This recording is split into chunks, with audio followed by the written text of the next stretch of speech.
In this video, we are going to cover several aspects of RDBMS. First, we'll start with the introduction to RDBMS, which is Relational Database Management Systems. Then we'll understand the key concepts of RDBMS. We'll go through different types of keys, primary, foreign, composite, and other types of keys. Then we'll learn about different types of relationships, one-to-one, one-to-many, and many-to-many. Then we'll go through database design, ERDs. Then we'll understand what is normalization, and finally we are going to understand about denormalizations. And at the same time, we are going to understand in what scenarios should we use normalization, in what scenarios we should use denormalization. So we are going to understand about the relational database management systems. In short, it's also known as RDBMS.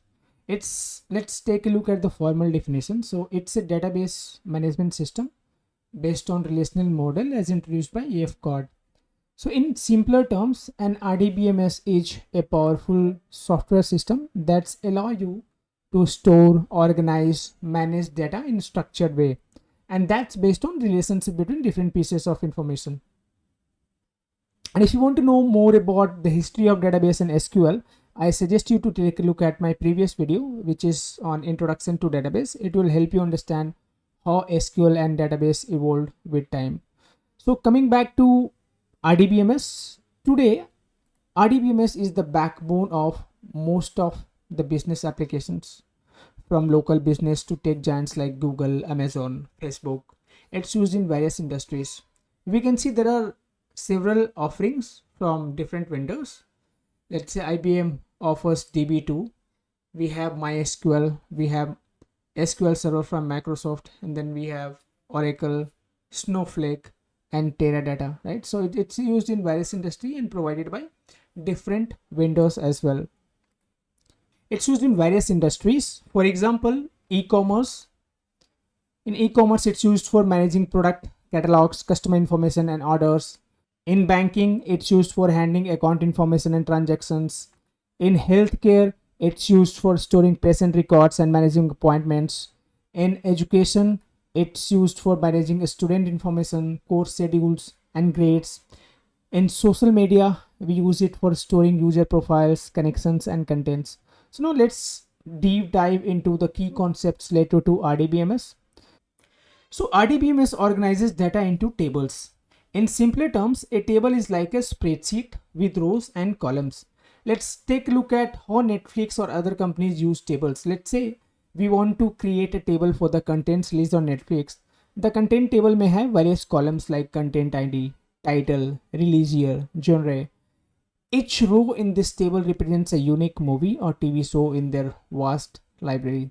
So this is how Netflix organizes its content in relational database. So the key columns are content ID, which is a unique identifier for each piece of content. Then we have title, which contains the name of the movie or TV show. We have release year, which is the year the content was released, and then genre, or which is the category of the content. So this table structure allows Netflix to efficiently store, retrieve, and manage information about various collections of movies, TV shows, and content. The content ID column is the primary key, right? That identifies each row uniquely in the table. Now let's proceed and understand key features of a table. Let's talk about the crucial element, that is key. Key is very important. It is the key that ensures that no two rows in the table have identical values for the key attributes, and they enable relationship between tables through the use of foreign keys, right? So a key is an attribute or a set of attributes that uniquely identifies a record. Record is also known as tuple. There are mainly three types of keys: primary key, foreign key, composite key.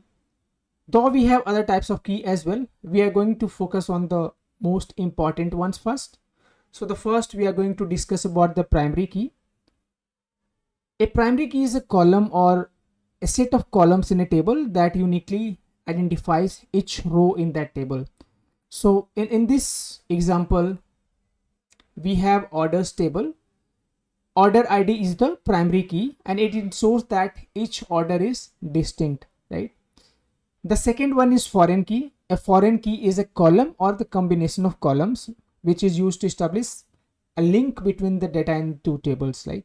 So on platforms like Flipkart, it relates an order to the customer who made it, right? So orders contain order ID, which is basically the primary key. And then if you take a look at the example, it contains customer ID, right? Which is something known as foreign key, because this is the key that exists in the customer table, and in customer table it is a primary key that uniquely identifies a customer in the customers table, and when we refer the same in the different table, then it is known as foreign key. So this customer ID in the orders table is a foreign key because it references the customer ID in the customers table. Now let's talk about the third key, which is composite key. So a composite key uses multiple columns to uniquely identify a record. On Facebook, this could be used in a table that tracks a user's interaction with different groups. Apart from these widely used keys, there are other types of keys as well. Let's quickly discuss about them so that you are familiar with these terms. Okay, so the first one is candidate key. These are the potential choices for primary key designation. The second one is alternate key. These are basically the candidate keys that are not chosen as the primary keys. Then we have unique key. It guarantees unique column values and excluding primary key. Then we have super key, which is a generic term for any column or a combination to ensure the uniqueness that encompasses all candidate, composite, and primary key. And then finally we have a surrogate key. So it is an artificial key that's created by the system, right? That's a unique identifier. One of the most powerful aspects of RDBMS is its ability to establish relationship between tables. So relationship describe how the tables in a database are connected to one another. So let's explore different types of relationships used in relational database management systems. There are basically three types of relationships: one-to-one, one-to-many, or many-to-one, and then many-to-many. We'll look at each of these relationships and understand the uses or examples. In a one-to-one relationship, each row in a table, let's say table A, is linked to one and only one row in table B, or it can be vice versa as well. So in this example, we have two tables, individuals and passports. The relationship that we see here is each individual has only one passport, right? So we have the individual ID and the name, and then we have passport ID and individual ID. So this individual ID is, this individual has only one and only one passport, right?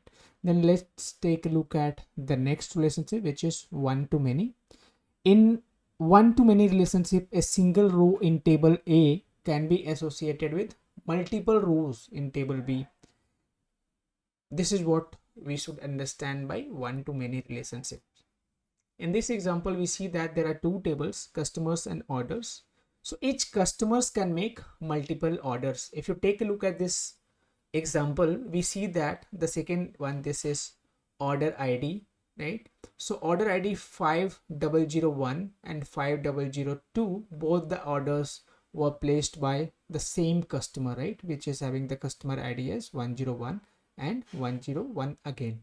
So we see that each customer can make multiple orders. So in this case, 101 has two orders in it, right? The next one is many-to-one relationship. So many-to-one relationship is essentially the inverse of one-to-many relationship, right? So in this case, many rows in table A can be associated with one row in table B. In this case, in this example, we see that there are two tables. One is employees and then departments. So here the relationship is like many employees work in one department. If you look at the department ID 10, which is for the HR, and again if you look back at the employees table, employee ID 1 and 2 both work in the same department, which is 10. So here multiple employees are working in the same department, and hence this is what we understand by many to one relationship. So many employees are working in the same department. Now let's take a look at many to many relationship. In many to many relationships, rows in table A can relate to multiple rows in table B and vice versa. So this is managed using a junction or associative table. So for example, we have three tables here: students, courses, and then enrollments, which is nothing but a junction table, right? That's associates students and courses. So there is a table that associates two tables, right? Enrollment table here is a associative or a junction table. It associates students and courses. So if you look at the enrollment table, we have enrollment ID and student ID and then course ID. So one student, which is 1001 Anjali, she has enrolled for different courses, right? CS 101 and then MA 101 as well. And then at the same time, there are other people or the other student who has enrolled for other course ID. So in this case, students enroll in multiple courses, right? And courses have multiple students. It's in this case, we can see that the course ID CS 101, it has been enrolled by enrollment ID 1 and 3, which is again 1001 and 1002. So in both the cases, we have many to many relationships, right? The students are enrolling in multiple courses and courses have multiple students as well. So this is what we understand by many to many relationships. So these are basically, these relationships form the backbone of relational database structures, and it ensures that data is stored efficiently and can be accessed in meaningful ways. So this is where your data resides. This is a data center. So in one of these boxes, you will be able to find your data here, right? This is the actual data center. Now that we have clear idea about table, different types of keys and different types of relationships, let's dive into few other important topics. We will now understand about ACID properties, which is a crucial concept in RDBMS, and it ensures data reliability and integrity. So it's a set of properties of database transactions, and the main purpose of these properties is to guarantee the validity of data even in the event of errors or power failures. So let's break down each of these properties and understand more about it. Okay. So the first one is atomicity. The definition of atomicity says that a transaction is treated as a single indivisible unit which either succeeds or completely fails, right? So let's understand this with an example. Imagine you are transferring 7,000 rupees from your savings account to your current account. So atomicity here ensures that either 7,000 rupees is deducted from your savings account and is added to your current account, or no change occurs to either of the accounts, right? So if the system crashes halfway, you won't end up losing money on your savings account. So the second one is consistency. As per this property, a transaction brings the data from one valid state to another valid state without violating any constraints. So let's understand this with a simple example. Let's say Amazon has a rule that the product stock can't go negative. So if you try to order 5 units of a product that has only 3 in stock, the transaction will fail, right? And in this way, the transaction behind this task maintains the consistency. It won't go against the rule that has been set in the backend, right? Rules or the constraints. And the third one is isolation. As per this property, each transaction is isolated from others. It ensures that the concurrent transactions do not interfere with each other, and it maintains a valid state and throughout the process, right? It maintains the valid state throughout the process. So let's take a social media example. Imagine two Facebook friends, Alice and Bob, are trying to comment on the same post simultaneously. So here the isolation ensures that both the comments are added correctly without overwriting the comments of the other person. Right? So this is what the isolation means. Now the fourth one is durability. As per this property, once a transaction has been committed, it will remain there in the system even if there is a power loss or the system crashes or we get error. Let's take an example of the streaming service. So when you add a movie to your Netflix watch list, here durability ensures that this action is permanently recorded. Even if Netflix server crash immediately after you update the watch list, the updated watch list will still be there when the system comes back online. Right? So these ACID properties are important for maintaining data integrity, especially in the systems like banking, e-commerce, social media, where accuracy and reliability are of greatest importance. So violating these properties could lead to data corruption, financial losses, or user frustration.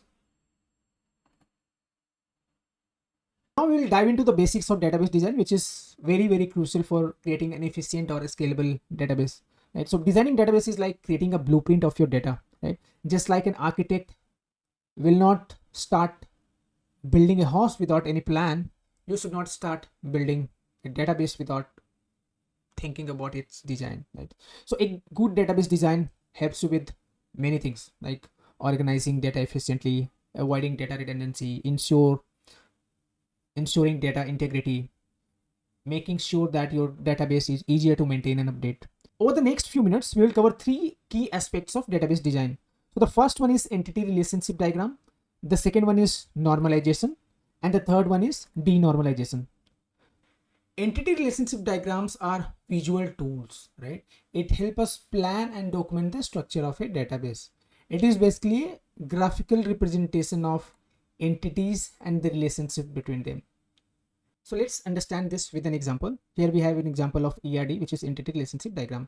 So in this case, first the customer entity represents Amazon's user, right? So you can see there is a customer table, which is basically entity, right? So the customer entity represents Amazon users.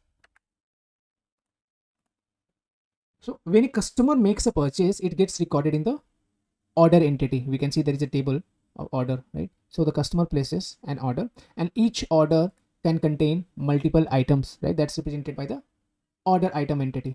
So there is an order item entity, and then the product entry represents items for sale on Amazon. And then there is a category, right? So this category entity helps organizing products. And then finally, the seller entity represents both Amazon itself and the third party seller. So let's discuss about the first component, which is entity. So entities are the core objects, right? It's a real world objects or the concept about which the data is collected and stored in the system. An entity is typically represented as a rectangle in an ERD, and entities are usually nouns such as customer, product, or employee. And each instance of entity like a specific customer is unique and distinguishable from other instances.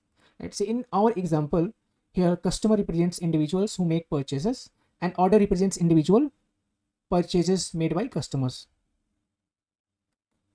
Now let's understand about attributes. So attributes are the specific pieces of information or let's say characteristics that describes each entity, right? They are the data we want to store about each entity. So these are basically the properties of a table in simple terms. Where attributes are usually listed inside the entity rectangle in an ERD, and each attribute will have a data type such as integer, string, or date. And there are some attributes that uniquely identifies each instance of the entity, and these are known as primary keys.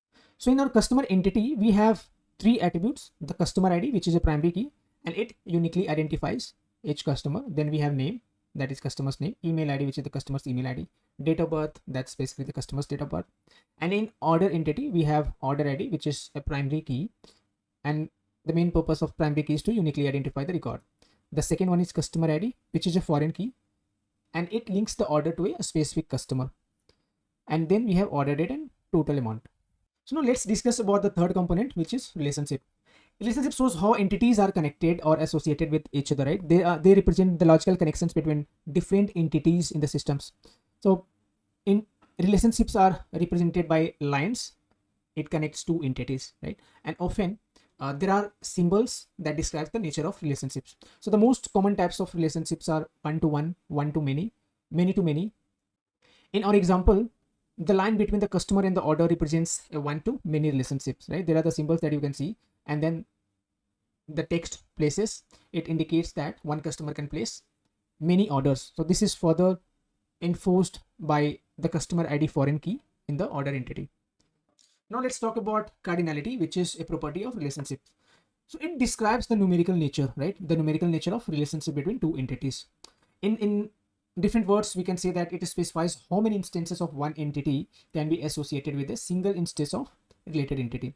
Let's look at our customer to order relationships. The line between the customer and the order represents the relationships, and there are two symbols, right? This one and this one. So this represents the cardinality of this relationships. Here, this symbol indicates the relationship that's one and only one, and then this one indicates zero or many. So these relationships can be read as one customer can place zero or many orders.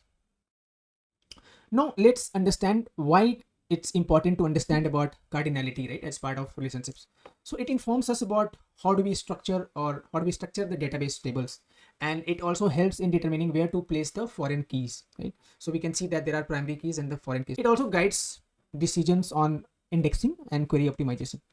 For example, the one to many cardinality between the customer and order tells us that we should place the customer ID as a foreign key in the order table, and we might want to index the customer ID in the order table for the faster queries. Now we'll discuss about the very important topic, which is normalization and denormalization. So now let's talk about normalization first, which is a process of organizing data. We use normalization to reduce redundancy and improve data quality. So it involves breaking down a database into smaller or related tables and defining relationship between them. And the main goals of normalizations are eliminating redundant data, ensuring that data dependency makes sense, and simplifying database maintenance. There are different forms of normalization, but we'll focus on the first three, which are most commonly used, right?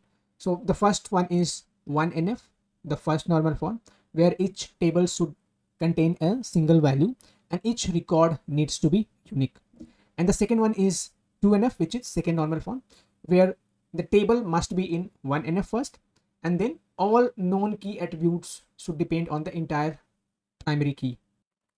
And the third one is 3NF. So in order to achieve this, the table must be in 2NF, and then no transitive dependencies. There should not be any transitive dependency. That means non-key attributes cannot depend on other non-key attributes. Okay, let's understand this through an example. We'll start with an unnormalized table. So it's a basic table that captures orders from Amazon or Amazon-like system. This table includes repetitive and grouped data within the cells. Here the products quantity and the price columns contain multiple values within a single cell. Now let's see how can we achieve the 1NF, right? In order to achieve the 1NF, we should ensure that each column contains atomic values. That means each cell should hold a single value only, right? So this can be converted like this example. And then we are going to have the second normal form. It ensures that, or the second normal form requires that the table is first in 1NF, one normal form, and then all the non-key attributes are fully dependent on the primary key. So this often involves removing partially or partial dependencies by creating separate tables. So let's split our data into separate tables, products and order details. So order details will maintain the relationship with orders. And then we are going to convert this into 3NF form. So to achieve 3NF, the table must be in 2NF first, and then all attributes must be directly dependent on the primary key. This involves removing any transitive dependencies. So first let's identify any transitive dependencies. In our example, address might change frequently, right, without changing the order ID. So let's assume we have some additional tables including a customer table to avoid redundancy. Okay, so this can be further converted into the customers table, which will contain customer ID, customer name and address, and then we will have another table which is order table, which will have order ID and then the customer ID. So now every non-key attribute in our tables is fully functionally dependent on primary key, and now we have achieved 3NF. So we have taken a simple example and we have seen the transformation right from the unnormalized form all the way to the third normal form. It makes the data more structured and it also reduces redundancy. By applying these normal forms, we can significantly reduce data redundancy and hence we can improve overall database design. However, it's important to note that while higher normal forms exist like BCNF, 4NF and 5NF, the first three normal forms are usually sufficient for most of the application. Now let's understand about another important concept, which is denormalization. Denormalization is the opposite process of normalization. It involves combining tables or adding redundant data to improve the performance, right? To improve the read performance. So while this may seem counterintuitive, it can be beneficial in certain scenarios, especially in big data and analytical systems. So first we'll understand the importance of denormalization. So denormalization basically important for the first is improving query performance. It reduces the need for complex joins, and then simplifying queries. It makes easier to write and understand queries. And the third one is enhancing report capabilities. It allows faster generation of reports and analytics. And the fourth one is scaling read heavy systems, right? It provides better performance in distributed systems. So now let's see how Flipkart might use both normalization and denormalization in their order processing systems, right? So the normalized tables for order processing. So we have three normalized tables for order processing. The first one is orders, second one is order items, and the third one is customers. So Flipkart might use the normalized structure for order processing, and it ensures the data integrity and efficient storage. However, for quick analytics and reporting, they could use the denormalized table to improve query performance and simplify data retrieval.